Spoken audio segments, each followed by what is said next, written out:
The anthem, "When I Survey the Wondrous Cross," reminded me that I forgot to invite you. There are papers in your pews. Today they're yellow, there may be still some pale pink ones, but those are for us to place all of our prayers, our hopes, our fears, anything that we would like to place before God up here in the cairn that is growing, that will hold the cross on Palm Sunday. So I invite you during the next hymn or the final hymn to place your prayers up there, or even at the close of the service. So we hear the story of a woman kneeling at Jesus' feet and anointing him with oil or with a lotion. It's not just a nice story. It's a story that comes right at the center of the book of John. And it's a turning point. Up until now, Jesus has been working all over the region. He's been talking to his disciples, sending them out on missions. He's been preaching to crowds and feeding people and healing people. But now, Jesus is pointed in a new direction. He's headed to Jerusalem. And so this morning we find ourselves amid a bunch of guests at a party. But all around us, outside the building we're in, there are ominous whispers. You see, the tolerance of the religious authorities broke just days ago when Jesus raised his friend Lazarus from the dead. So instead of embracing the power that Jesus brings and the inclusivity of his message, instead of examining their own hypocritical practices, they strategize.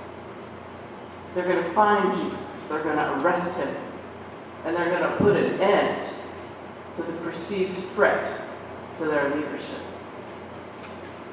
Meanwhile, here at the home of Martha and Mary and their freshly returned brother Lazarus, Jesus is surrounded by all of those who know him and have served with him. Preacher Barbara Brown Taylor said that even as Jesus sits there, he must know that he's a marked man, that he's on the religious right's most wanted list, that his days are numbered. I think everyone there feels a sort of unease as well, but they're not really sure why. And it's not apparent at first, because we're focused on Mary. That she would be there kneeling at the feet of Jesus, spreading a fragrant ointment called nard, wiping tears and balm with her hair. We don't feel the tension yet, but as the scent begins to waft up and fill the room, warm with bodies and cooked food, the tension is exposed. Voices start to rise in accusatory tones, focusing on the minutiae. Things like cash, asking why the ointment wasn't sold so that they could all have money in common, and missing the big picture entirely. The disciples are at a loss because they aren't being sent out on missions. They aren't gathering crowds to teach to and preach to. They're worried that something is wrong with their beloved friend and teacher. But Mary, who has always found it best to sit at Jesus' feet and listen, Mary who sees with her heart, Mary living in the moment. And in this moment, she acts on what is in her heart, caring for Jesus so that he can take the next steps. She doesn't realize that her actions add to the tension in the room because she lets down her hair. And that's something that's only done in the presence of your husband or when you're in mourning.